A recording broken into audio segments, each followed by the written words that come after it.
Baiklah, Assalamualaikum warahmatullahi wabarakatuh. Perkenalkan, nama saya Bayu Taufik Hidayat. Saya dari jurusan Sistem Informasi. Di sini saya akan menjelaskan materi yang berjudul kemampuan sistem informasi meningkatkan produktivitas dan keunggulan bisnis. Baik teman-teman, seperti yang kita ketahui, di sini ada pemanfaatan kemampuan sistem informasi dalam bisnis. Yang pertama ada transformasi bisnis. Bagaimana kemampuan sistem informasi dapat merubah cara kita bekerja dan memanfaatkan teknologi untuk meningkatkan efisien. Apa yang dimaksud dengan ini tadi? Kita bisa meningkatkan kemampuan sistem informasi dalam dunia pekerjaan dan memiliki teknologi yang efisien sehingga kita memiliki keunggulan kompetitif. Bagaimana bisnis dalam pemanfaatan kemampuan sistem informasi untuk menciptakan keunggulan kompetitif di pasar yang semakin kompetitif. Maksudnya, kita mempunyai keunggulan di pasaran sehingga keunggulan kita itu bisa disebut kompetitif di dalam bisnis. Sehingga itu tadi kita bisa meningkatkan produktivitas. Bagaimana implementasi kemampuan sistem informasi dalam membantu perusahaan meningkatkan produktivitas dan mengoptimalkan proses bisnis.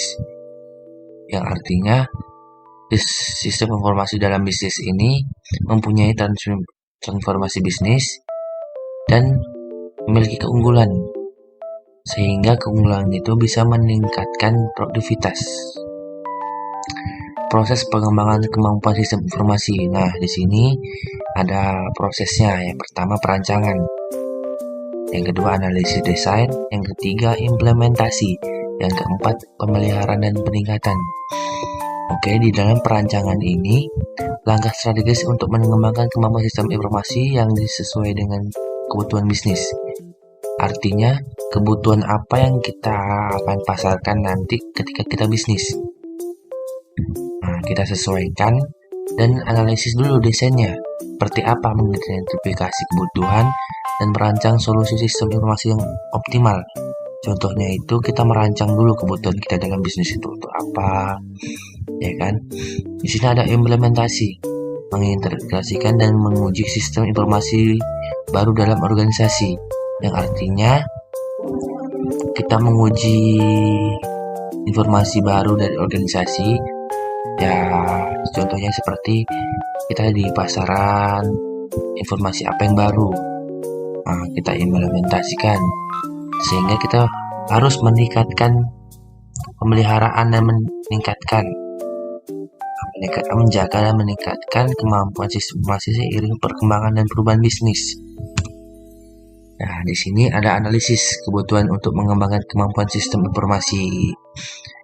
Ya, artinya itu kita disuruh untuk mengembangkan kebutuhan dan kemampuan kita di SI. Nah, tujuan untuk apa?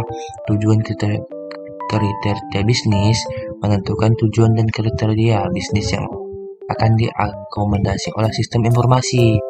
Di sini ada komplementasi proses bisnis, menganalisis kompleksitas proses bisnis yang akan didukung oleh sistem informasi yang baru. Jadi, di sini ada komplementasi proses bisnis, kita disuruh menganalisis oleh sistem informasi yang baru. Yang ketiga ada keberlanjutan dan stability. Ini maksudnya berkelanjutan itu mengidentifikasi kebutuhan akan mengeksibilitas dan skala dalam pengembangan sistem informasi. Di sini ada metode pengukuran kemampuan sistem informasi. Ya, di sini contohnya ada Key Performance Indicators (KPI), menentukan indikator kinerja yang relevan untuk mengukur kemampuan sistem informasi. Di sini ada benchmarking, mengukur kemampuan sistem informasi dengan membandingkannya dengan standar industri atau perusahaan sejenis. Jadi kita harus membandingkan kayak mana biar perusahaan kita tuh unggul, bisnis kita unggul. Jadi kita harus membandingkan dengan perusahaan yang sejenis. yang artinya user first blood, mengumpulkan umpan balik dan menggunakan sistem informasi untuk mengidentifikasi kekuatan dan kelemahan. Di sini kita suruh mencari kekuatan kita dan kelemahan dari perusahaan sejenis. Di sini ada tipsnya untuk meningkatkan kemampuan sistem informasi. Yang pertama ada inovasi berkelanjutan, yang kedua investasi dalam pelatihan, ketiga ada manajemen risiko.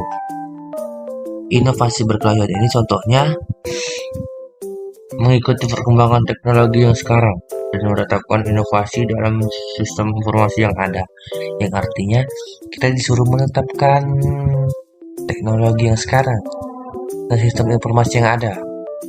Jadi di sini ada investasi dalam pelatihan. Pelatihan ini kepada karyawan untuk meningkatkan pemahaman. Jadi misalnya kita punya bisnis, kita harus memperhatikan karyawan kita. Dia paham nggak sama bisnis kita ini, dan menggunakan sistem informasi. Di sini ada manajemen resiko. Resiko perancangan bisnis ini sangat banyak ya teman-teman. Nah, untuk melindungi kemampuan sistem informasi dalam ancaman dan gangguan, jadinya biar kita tidak terganggu dengan ancaman gitu. Nah, di sini ada contoh implementasi kemampuan. Contoh implementasi kemampuan sistem informasi dalam bisnis. Yang pertama ada smart vault. Ya, seperti contoh di gambar ini. Ini adalah contoh penerapan sistem informasi untuk mengotomasi proses produksi dan memaksimalkan efisien di pabrik. Jadi contoh di pabrik ini seperti ini teman-teman. Memaksimalkan efisien pabrik. Di sini ada e-commerce. Jadi ini biasa dipusatkan untuk pusat perbelanjaan online. Memanfaatkan sistem informasi dan mendukung transaksi online. Manajemen inventaris dan pengiriman barang. Jadi ini sudah ada ya, mungkin di Shopee, di Lazada itu udah ada, di Dana juga sudah ada. Dan di sini ada Financial Analytics. Nah, seperti ini contohnya. Dia ini untuk menganalisis data keuangan untuk berbagai keputusan bisnis. Jadi meningkat karena bisnis ini harus ada peningkatan teman-teman.